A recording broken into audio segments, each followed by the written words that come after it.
One of the things that clients come to me with when I first am working with them is, how do I not take on other people's energies? And this can range from strangers to loved ones and everything in between. So I wanted to share with you my top 3 tips when it comes to not taking on other people's energy. First of all, welcome back to another video. I am Ann Blackwood, your Silicon Valley Sage Sister, here to bring consciousness to the forefront of your daily life to make life a little kinder and simpler.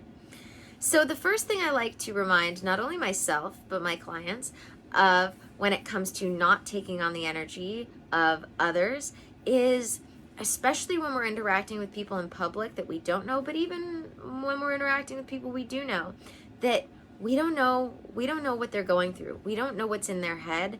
And more often than not, it has nothing to do with you and has everything to do with how they feel about themselves. So taking this approach of first reminding yourself, I don't know what's going on with them right now, but it has nothing to do with me, is the first step in not taking on energy that you don't want to because of other people. Which leads me to my second step, because once we realize that it has nothing to do with yourself, it has nothing to do with me, you can remember the amazing teachings of A Course in Miracles, which I'm teaching in Spirituality 2.0 right now, which is that the only meaning anything has is the meaning you give it. So if you don't know what they're going through, then the only meaning anything can have is the meaning you give it, and it doesn't have to mean anything to you. You're choosing to now make it about you, even though it was really about them to begin with and had nothing to do with you. And you don't have to let people rent space in your head. So that's why these first 2 are so important and really go together. I don't know what they're going through. It really has nothing to do with you. Followed to, therefore I'm making this about me. And the only meaning anything really has is the meaning I give it, which means this is meaningless and I'm just making this up now. So the only energy I'm taking on is the energy I choose to take on. And that's really what it comes down to, is that we don't take on any energy. We don't invite in, whether we realize we're inviting it in or not. But that's the drill. That's the deal, is that if you feel like you're taking on energy from somebody else that you didn't want to, it's because you, whether you realized it or not, invited it in. So you might also want to ask yourself, why did I invite it in? What about this situation led me to believe that I wanted to or needed to take on this energy? And lastly, but definitely not least, my third tip is to have some sort of energetic cleansing and protecting practice at a minimum of once a day, if not twice a day, as I call them bookends.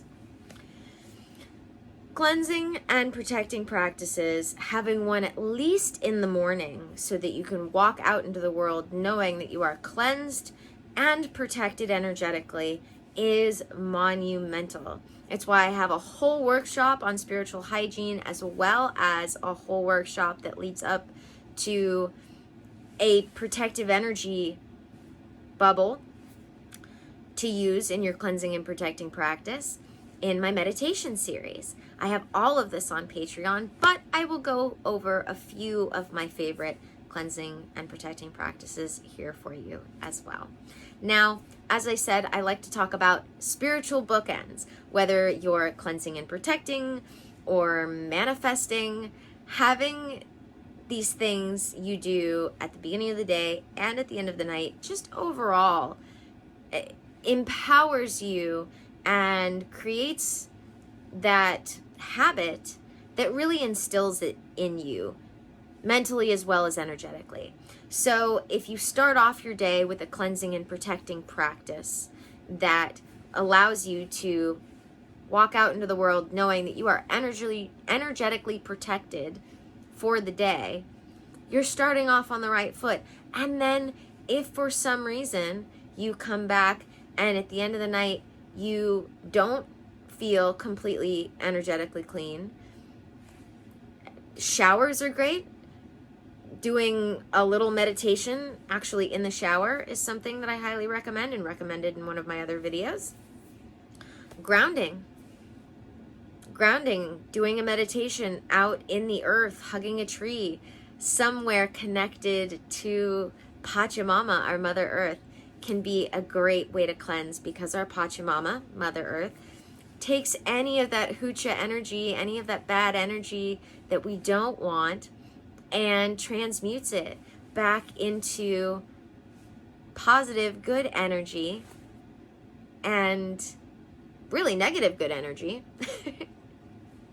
The way we symbiotically live with plants when it comes to the oxygen and carbon dioxide, so do we symbiotically live with our Mother Earth, where she takes any of the bad energy, the hucha energy, and transmutes it back into Sami energy. So grounding can actually be a very cleansing practice as well. And last but definitely not least, a meditation anywhere. Just having a moment to, and I have several meditations that even just start with this practice of breathing in and then breathing out any stale energy that you feel that you're holding on to, any bad energy that you feel like you're holding on to, and then breathe in more light, feel your light grow, breathe out any negative, bad hucha energy you feel you may have, then breathe in some more good energy, breathe out any bad energy, and just do this until you feel cleansed. Just by this little bit of meditative breath work, you can cleanse yourself. And if you do this first thing in the morning, as well as some sort of protective prayer or affirmation or meditation, as well as at night, just take the extra moment to cleanse your energy once again, because we can even build up our own energy that needs to be cleansed. It's not always other people's energy we're taking on that needs to be cleansed from us, but more often than not our own, really. And yeah, you've got yourself spiritual bookends that you can even habit stack some manifestation practices onto, or vice versa, depending on which you're starting with. Habit stacking is an amazing thing that I teach about, that I just found out had words to describe as far as a title, where when we compare something we want to start doing with something we already do regularly, it's easier to make it a habit because we've paired it with a habit that's already habitual for us. So yeah, that's my story. I don't know why I've decided to start ending my videos that way, but it's what's come up. So here we are. Definitely don't forget to subscribe if you haven't already. I'm so close to that custom URL.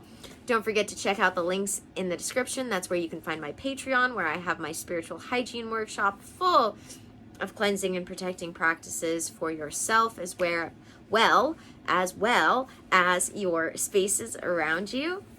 I have my meditation series where I teach you some practices that lead up to creating your resonant energy bubble, which is quite literally for protecting your energy at all times.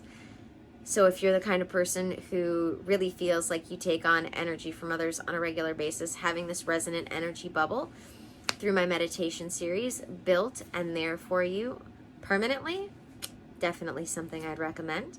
As well, I just have so much stuff going on over on Patreon. Even I forget all of the amazing things that I've got built up on there over the last 2 years. My Spirituality 101, my Spirituality 2.0 series, my Intuitive Lifestyle course.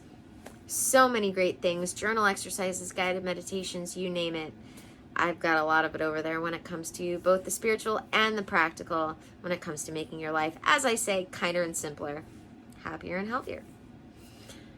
And of course, last but not least, may the energies you serve you well, and let's keep making our way through. I can, so I know you can too.